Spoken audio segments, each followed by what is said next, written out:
Okay, good morning, all, and welcome to day 3 of UCGIS Week. We have a wonderful series of presenters lined up today in our second series titled Urban Geographies 2. So we'll go through each presenter and their co-presenters will have a chance to share, and you'll be able to ask questions inside the chat, but we will hold all questions until the end of the session. We do have a code of conduct that we asked you to respect both one another and our presenters as we go through. If you have any questions for myself or our helper, you can put those in the chat as well. But we are excited for this session, and it's day 3, and so I will present our first speaker, and then we'll go from there. So Jay, go ahead and share your screen and take it away. Thank you. Thank you, Amy.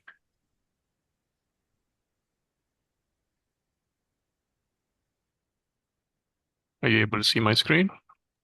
Yes, there it is. Still in presentation view. Can you see the Yep. press?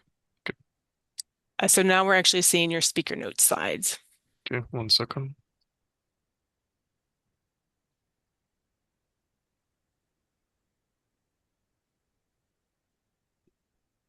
Still seeing the speaker notes.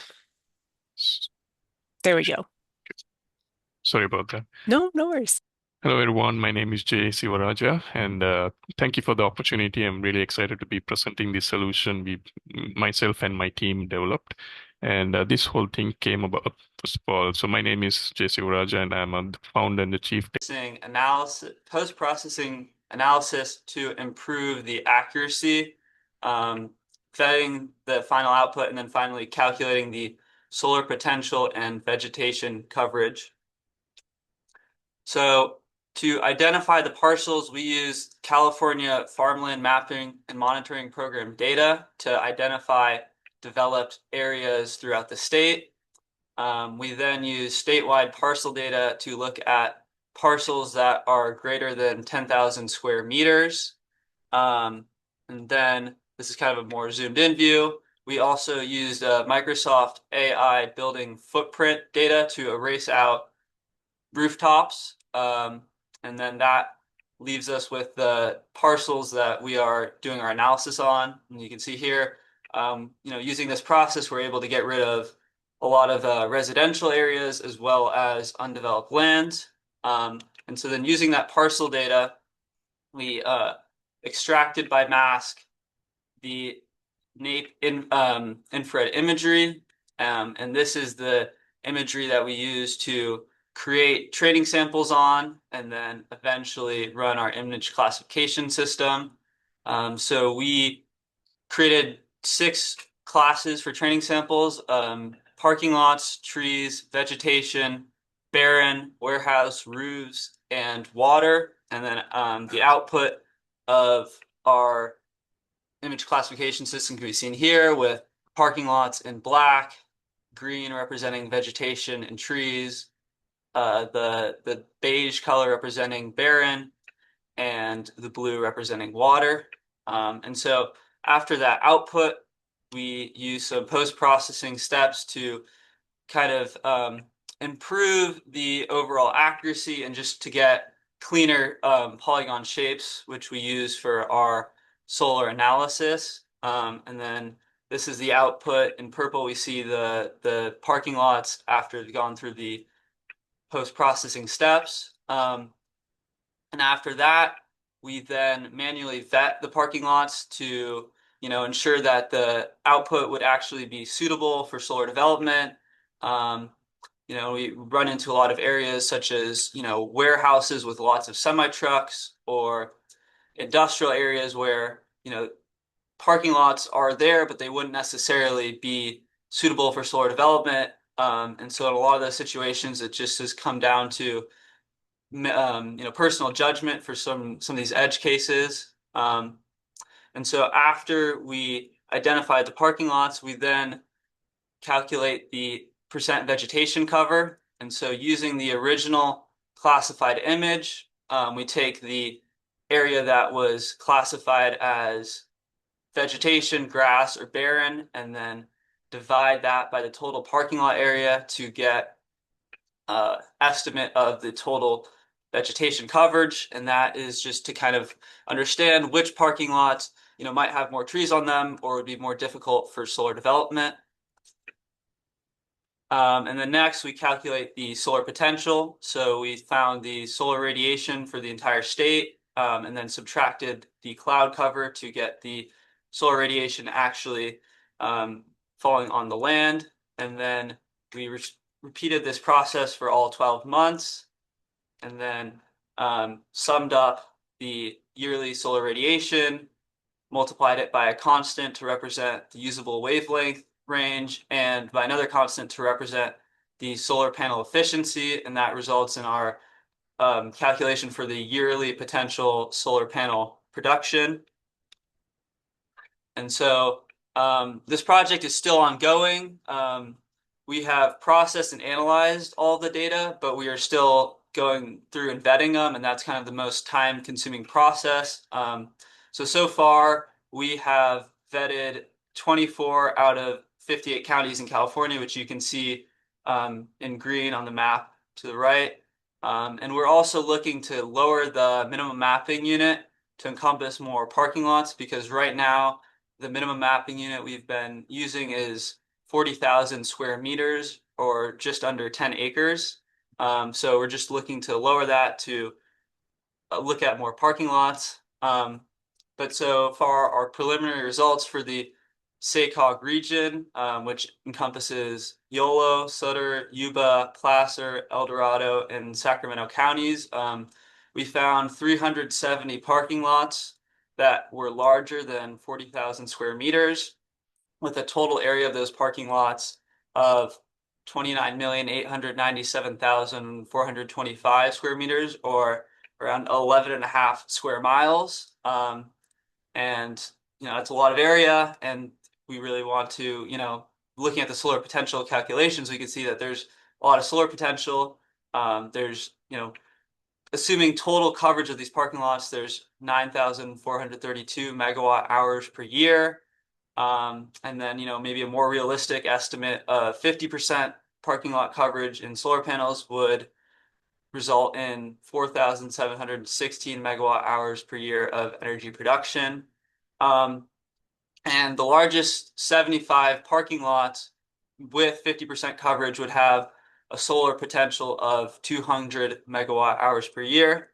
And so just kind of to compare that to the Coyote Creek Solar Array. So this is, I mentioned earlier, this is a solar project that is currently proposed in Sacramento County, and it would be situated on 3,000 acres of previously undeveloped land, with 1,412 of those acres being covered in solar panels. And so this project has 200 megawatt solar facility, and according to our calculations, it would have 100 megawatt hour per year production. And so just comparing that to just the 75 largest parking lots in the SACOG area, we could see that, just covering the 75 largest parking lots would actually result in more yearly solar production, and it would also be able to conserve natural habitat. And so then this also kind of raises the question of, how do we actually get solar development in parking lots or other developed areas? And so we can look at some laws that have recently been passed in other countries. Just recently in Korea, there's a law that any parking lots with more than 80 spaces will be required to install solar canopies and carports. And this law applies to both new construction, but also previous, already existing parking lots. And then France has also had similar laws where any parking lots larger than 10,000 square meters must install solar by July 1st, 2026. And smaller parking lots have until July 1st, 2028. And they, in their law, they state that at least 50% of the parking areas must have some solar or tree cover.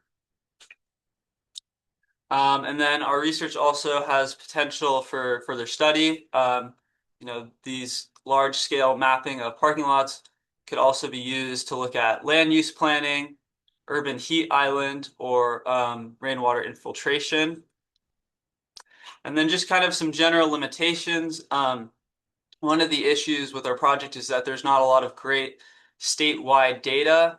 And so our parcel data that we've been using this project is from 2014, and it overlooks a lot of areas that have been developed since then. So this has kind of resulted in a bit of an underestimate in our total parking area.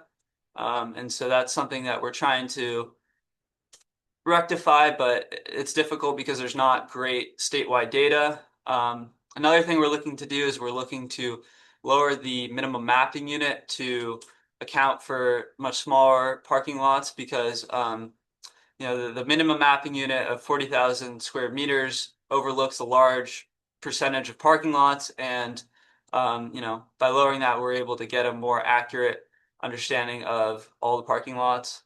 And then there's also been, some challenges about determining which parking lots would actually be suitable for solar development and kind of what actually classified as a parking lot. There's a lot of edge cases, and so we've been working on just trying to create a consistent program to ensure that, we're staying consistent.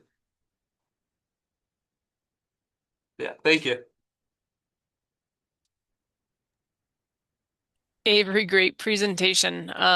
There's some questions and sort of some dialogue going in the chat, so feel free. But it's definitely prompted some questions, so great on that. But we'll come back to all the questions at the end. But Avery, feel free to respond to any of those in the meantime. So now for our last presenters, Xiaohui, go ahead and you can share your screen, and I'll allow you to introduce your co-presenters as well. Sounds good. Thanks, Amy. Let me pull up my screen. Can you see my slideshow? Yes, we can see it. Perfect.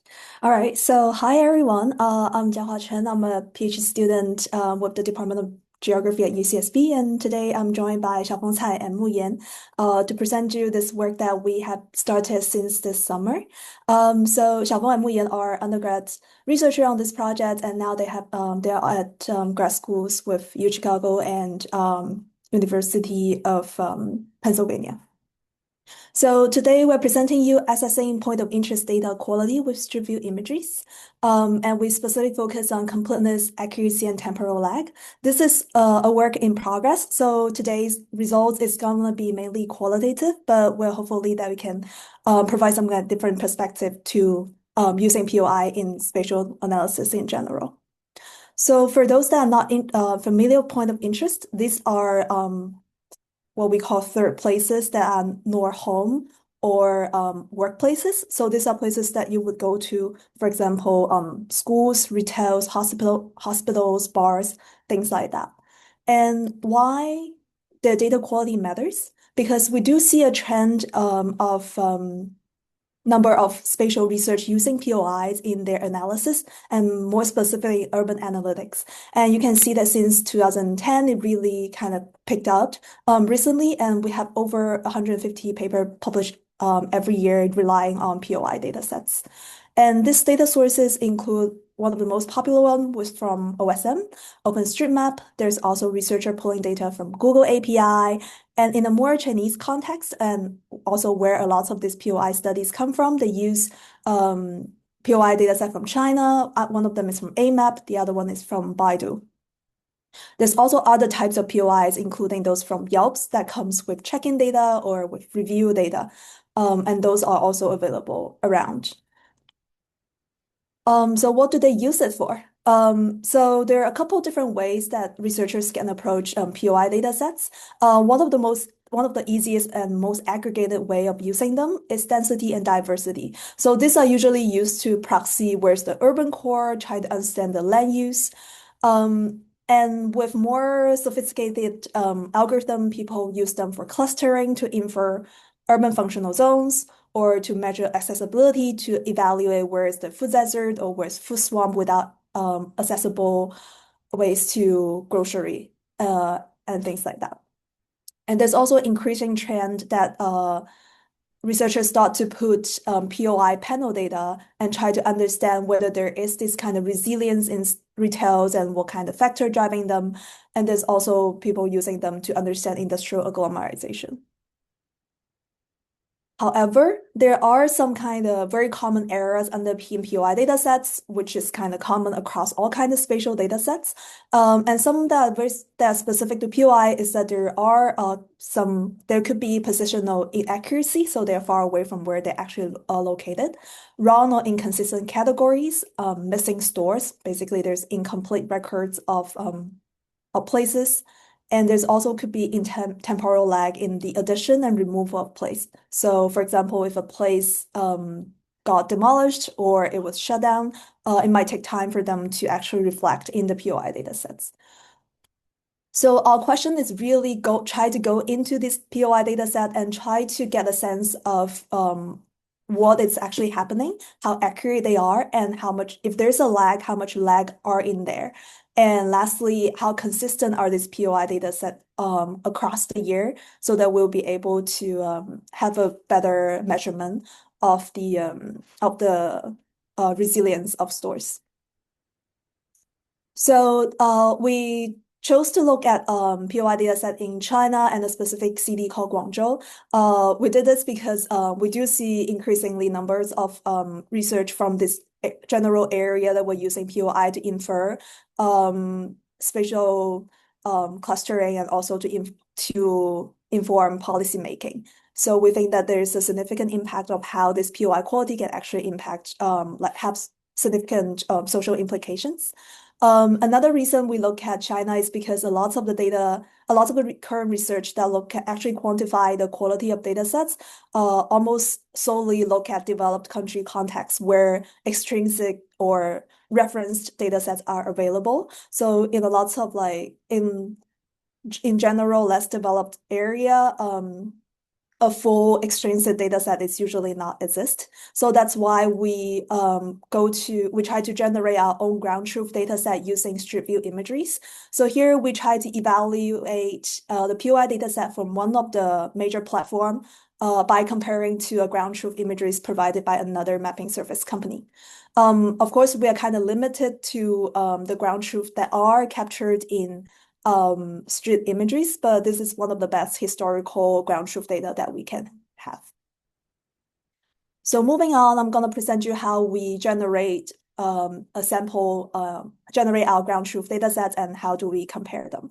So we first pull out a row network for the city, and we generate a 100-meter we generate a sample points every 100 meter, and then we count how many street view imageries available at that spot. And in order to get the temporal information, we only focus on those area that has at least 2 street view imageries. And from that sampling frame, we conduct a spatial balance stratified sampling to yield eventually 746 sampling points across the city. We stratify the sampled by rural and urban area, but also by primary and secondary, also tertiary and residential roads, so that we get a more representative samples of things going on. And this is an example of how we eventually do the ground truth sampling. So with each of these points, we go into the street view, or our amazing assistant here, go into the street view and look at how the storefront has changed from time to time. So for example, in the area where there is a street view from 2014, 19, and 21, we'll be able to observe whether a place has persist over time, or whether a place is actually be vacant, changes, and then vacant again. So from there, we have our ground truth data sets. Then from the POIs that we're trying to compare to, we create a 100-meter buffer around each of these sampling points and extract the POIs from all the past years. And then we'll be able to compare to see what POIs are present in what ground truth stores are actually present in the POI data sets. So now I'm going to hand over to Xiaofeng and Muyan to talk to you about 2 qualitative results that we got. And one of them are focusing more on the urban context and the other one focusing on a more peri-urban context. All right, Xiaofeng, take it away. Hello, so I'm going to introduce the first case, which is industrial agglomeration. So this street view offers a snapshot of how urban storefronts change over time. And back in February 2014, the block featured a lively mix of business, a hardware store, a hair salon, and a print shop, all serving different needs. But as year passed, the landscape shifted. The hardware store was there for nearly 8 years, which is incredible, while the salon and print shop disappeared, replaced by packaging and machinery suppliers. With these changes, it seems like character of the street gradually transformed, changing toward a maintenance, repair, and operation supply business. And I wanted to say whether there is a hardware store agglomeration in this area over time. So initially, the data showed a total of 25 hardware stores within a 100-meter radius from 2014 to 2024. However, I feel it should be more than that number. So I take a closer look and I find that this was due to labeling inconsistencies. In reality, there have been total of 28 hardware stores over the past 10 years. 3 were labeled as NA, and additionally, many other hardware stores, such as machinery dealers at 19 stores, were labeled under the category company rather than hardware store, which further reduced the count. I also found that this area has many motorcycle repair shops categorized as others. Although these shops are neither hardware stores nor machinery stores, their presence helps explain the demand for machinery store in this area, since they typically source their replacement parts from those types of business. And I also find there is some temporal lag in the POI dataset. The hardware store opened by February 2014, not recorded in the POI dataset until December 2018. And the packaging suppliers opened by September 2017 was not correctly recorded too. The hair salon was correctly recorded. The hair salon opened by February 2014, shut down by March 2017, was still falsely recorded in the POA dataset in September 2017. And the print shop opened by February 2014, closed by March 2017, still recorded in the POA dataset as December 2018. And some data completeness issue also appearance in the POI, that all 3 stores were not recorded in the 2014 and 2015. So some implication for the research is that researchers using POI dataset should always validate the data before analysis. And if the goal is to study agglomeration, it is very important to examine the dataset carefully, as the business in the same industry may be labeled under multiple categories. And now I'm going to pass the presentation to Mu Yan. Okay, thank you, Xiaofeng. So I'm gonna talk about an urban regeneration case. By looking at this street corner over time, we can see some interesting patterns of small business change. The retail shop on the left side of each image remained stable for many years, from 2014 to 2019. However, the store next to it changed frequently. In 2014, there was a restaurant beside the retail shop. From 2015 to 2017, a different restaurant operated in the same location. But interestingly, although these 2 restaurants had different owners and one replaced the other, they both sold the same kind of food. By 2019, the restaurant had been replaced by a back shop. Then finally, in 2021, the entire area was demolished and put under construction. This was due to the Wenchong Urban Village redevelopment. So we can see on the satellite image that in 2019, the area had many urban village houses. Then in 2020, this site was demolished. Finally, the latest 2025 image showed new construction in this area. And Wenchong was one of Guangzhou's first set of urban village redevelopment projects. The process took 10 years, from project initiation in 2010 to achieving complete demolition by early 2021. We are also very interested in what kind of stores opened in this area after regeneration. So after checking the 2024 POI data, we found that the most stores that are branded chain stores open here, with very few individually owned businesses.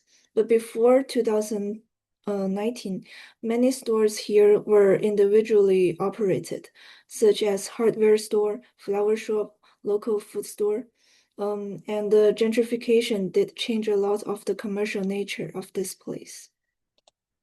And there are a few takeaways from the retail shop which existed for the longest time in this location. By looking at the storefront, we noticed something interesting. There was a beer plaza sign between 2014 and 2017 above the retail shop sign. So the retail store mainly sold cigarettes and alcohol. This beer plaza sign means the store also operated as a late night restaurant. This is pretty similar to like how corner store function in America, so people can buy stuff and hang out with their neighbors. And that's why the store lasted relatively long, because like cigarettes, alcohol, and late night food are affordable social activities for local residents.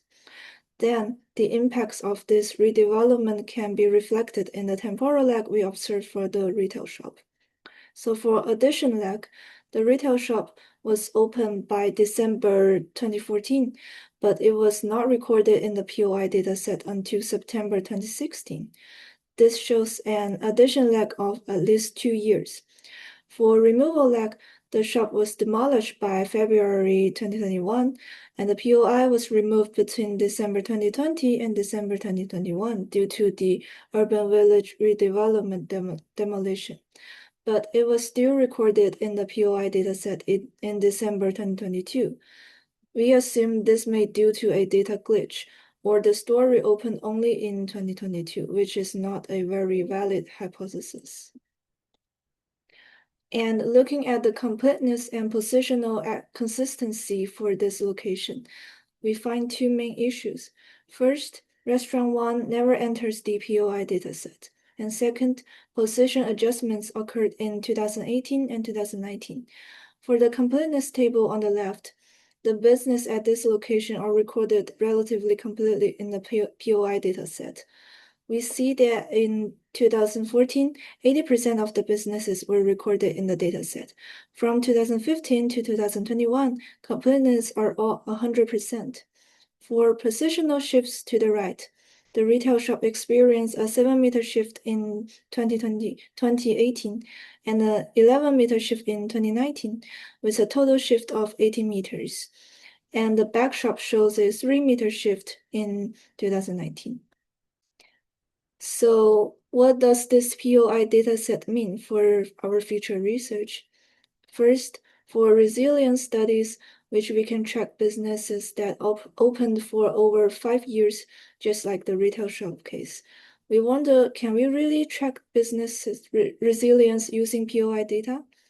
Our findings suggest that we need to be very careful here, because POI may not reliably track the same businesses over time due to temporal lag. When we using the POI data, we need to incorporate with the street view to check the validity. And secondly, for urban regeneration research, we wondered, does POI removal happen on time? Then we found that when physical infrastructure is demolished, POI overall can show the demolition pretty well based on this case, but we should be very careful about the data glitch. Yep. Thank you, Muyan and Xiaofeng. So some key takeaways. So here are some of the two case studies that we show are a portion of the work that we did. So across, we have seen similar issues across right now around 100 points or 100 sample points that we have done. And we do see that how they are really more of a social technical artifacts, but not necessarily reflecting the ground truth all the time. And we do also see that the completeness improve over time, but sometimes it's uneven across space. So some places are more complete than the others, and we still need to do more work to understand that. in one of the example and other examples that we didn't show today, we do also observe a systematic positional shift occurs during bulk revisions. So some areas all experience kind of systematic position shift in 2018 and 2019 as well as 2022. So this kind of also reflect the technical artifact parts of these data sets. And the last one we figured was about the temporal validity, that it might not be the best at the fast changing areas, especially peri-urban area. For future work, we're very excited to continue on this work and finish the work for the validation for all the samplings so that we can calculate a city-wide estimate for completeness, temporal lag, and positional consistency. And we are also hoping to include other variables such as population density and also POI density and other social demographic variables to quantify the spatial distribution of these areas. And in the future, we're also hoping to compare across different POIs from different platforms so that we get a better sense of whether these areas are driven by more commercial interest or whether it's driven more by crowdsourcing efforts gap. Lastly, we're also hoping to develop an open source toolkits for for other researchers to use to validate the POI data sets in the future, and so that we can have increased the inference quality of our spatial reasoning and spatial inferences studies. Yeah, and that's it. Thank you. Thank you all. That was a wonderful presentation. A wonderful round of presentations by all. So I'm actually going to ask that all of our presenters come back on camera and we can ask the questions. And I will say I do see that there were some conversations in the chat, but I think for those who may be watching this post, I'll at least read the questions so that people can understand, because you can't read the chat if you're watching this post. But then are there any questions that we want to ask off the top before I go back to reading the chat?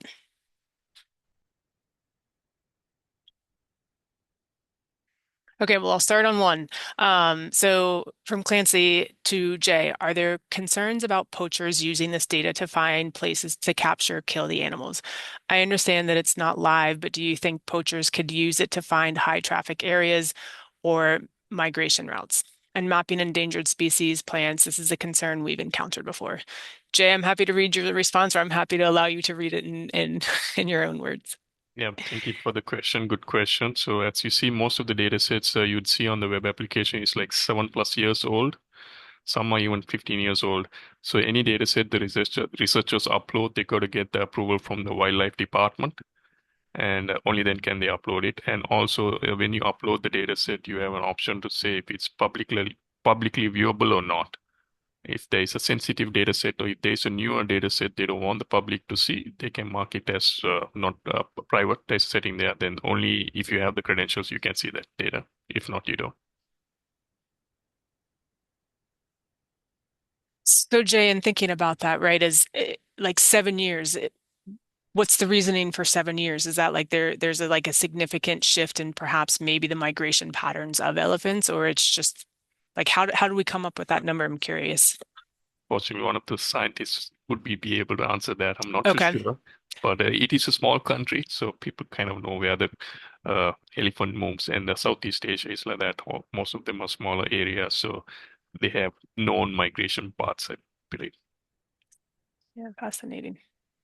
And how many organizations or groups are participating in the data contribution aspect at this point? Do you know? It's a new application. We just had it running only like 2-3 months ago. Okay. And right now, one is really using Sri Lanka CCR, and they have affiliates in Burma. They're looking at it right now. They're bringing in new data sets. So it's two right now, and they have like a forum. They are spreading the word to the rest. Wow. It's great work. Thank you. Okay. Avery, we'll jump over to you on some of the questions. And so I think I'm happy to read the questions, or you can sort of respond. But I think it was one of the questions was just for context, how many households could be supplied by 4,700 megawatt hours per year? Yeah, so that was actually, I think, a bit of a typo. It was actually megawatt hours per day. And so that would be able to power around like 230,000 homes per year.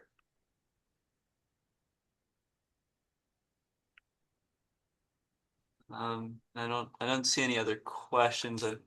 Yeah, there was a comment that said, great presentation. A student showed me a great shadow impact analysis tool, and thinking, right, like, and I sort of had the same question, Charlotte, as well, right? Like building shadows might actually reduce parking lot, but I think by you estimating 50% of the parking lot coverage, but that might be something to follow up with as well. Definitely.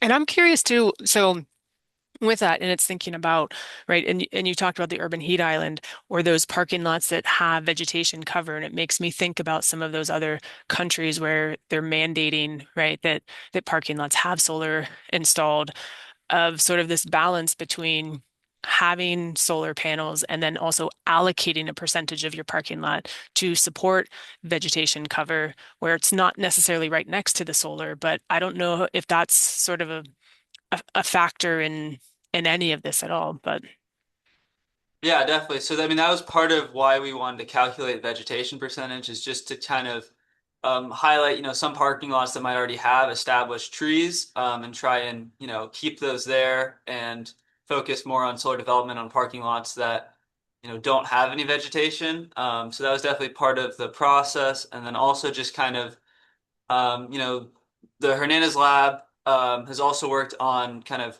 agrovoltaics, or like growing, having native trees as well as solar panels. And so there's also some potential for, having a mixture of trees and solar panels in a parking lot. well, that's great. Other questions? So, Xiaowei, I have some, I think that was fascinating of looking at the points of interest, and Avery taking a look of, what you did. You said you identified like most of your parking lots through parcels, right? Which they're like you're getting some of that.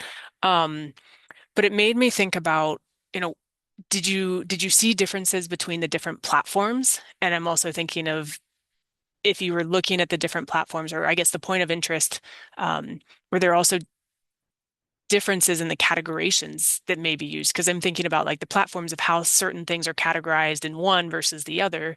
So I'll start with that one. Right. That's actually a very good question. Thank you, Amy. Yeah, this is definitely something that we've been struggling with as well, trying to quantify attribute accuracy. This is actually not this. We just started to started on this part. Most of the work that we've done being compiling the ground truth data sets. And moving forward, we're hoping that we can create a kind of like a categorization, bigger like overarching framework that would able to encompass different kind of categorization um methods. It's actually very, very different from platform to platform. For example, in most of the commercial ones, Google and also the Chinese ones, they usually have like a very big high top categorization, whether this is food related or it's housing related or it's transportation related. But for POI, from OpenStreetMap, they're all labeled as amenity, and then there's a very, very detailed labels for what kind of amenity that point is. So it is definitely something that we still need to reconcile in the future work. And do you think that there might also be changes like geographically, like whether it's regionally or others based on, um, you know, you focused on one particular area, but like, are there other regions that maybe like either the points of interest are updated or just the turnover, right, or things like that? There may actually be a locational aspect in terms of the variation that you see. Yeah, that's why I think like the spatial perspective made this super interesting, is that we do see that usually in the literature, people would say the rural area will have a much more significant lag and also less coverages or completeness in the rural area compared to urban area, which kind of makes sense. But with recently there, especially with more commercial platforms, they are actually using a lot of machine learning and AI methods, trying to basically extract POIs from street views, or some of them are trying to motivate or incentivize people to contribute, to direct basically volunteers to areas that are under coverage to kind of increase representativeness for those areas. So another piece of work that I'm trying to do is to tease out what kind of data from different pipeline, how do they actually impact the errors and also the distributions of the errors in this different kind of data sets. Yeah. Oh, thank you. Thanks. Other questions?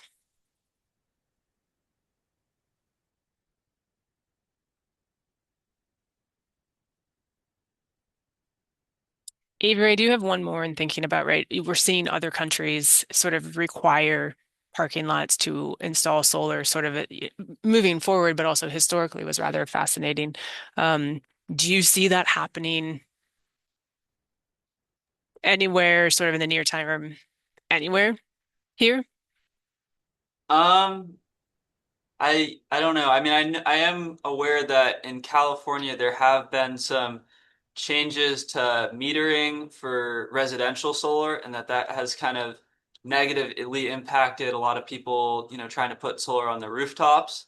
And so, I think that could potentially be an issue to solar development where, if whoever's putting the solar in isn't able to get good terms on the, the price that they're able to sell the electricity for, like that could be kind of something that would need to kind of pencil out in order for solar development to really, make financial sense. And, if it was mandated through a law and there were low, prices for electricity, that could also just kind of make it difficult on businesses or whoever is required to put solar on, it could just become very costly. So I think that would be something that needs to be addressed.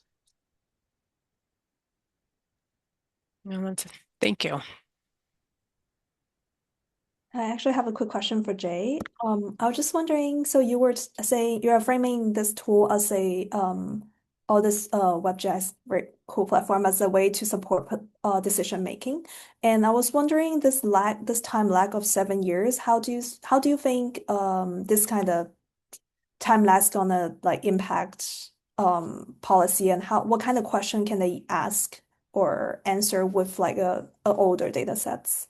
I think the main reason for an application like this, the scientists came to me and asked for, is because uh, politicians are generally acting based on public pressure, and most of the fencing they are doing are around the sanctuaries, wildlife sanctuaries. But most of the incidents are happening outside this sanctuaries. So they wanted some sort of a platform to raise awareness for that. And did that answer your question?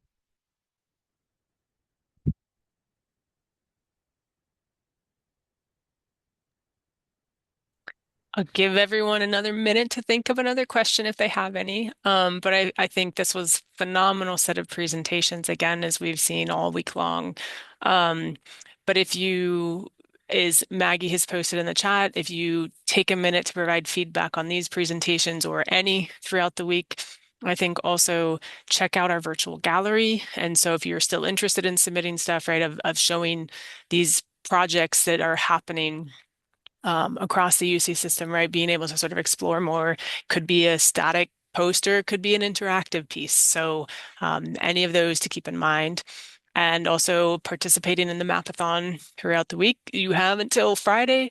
I think today there is UC San Diego is doing one, and I believe Berkeley did one earlier in the week, and I think there's another one coming up as well. So by all means, feel free to continue to enjoy. And our next session today is happening at 1 with regards to cartographic best practices and tools. So I think thank you all. Does anyone have another question that came to them in the last minute? Otherwise, okay. Thank you all so much for a wonderful session. Feel free to follow up, and these videos will be posted at the end and we'll share them out for those who have asked to be recorded, and for those who haven't, we will respect that. So thank you all, and happy rest of UCGIS week. Thank you. Thank you.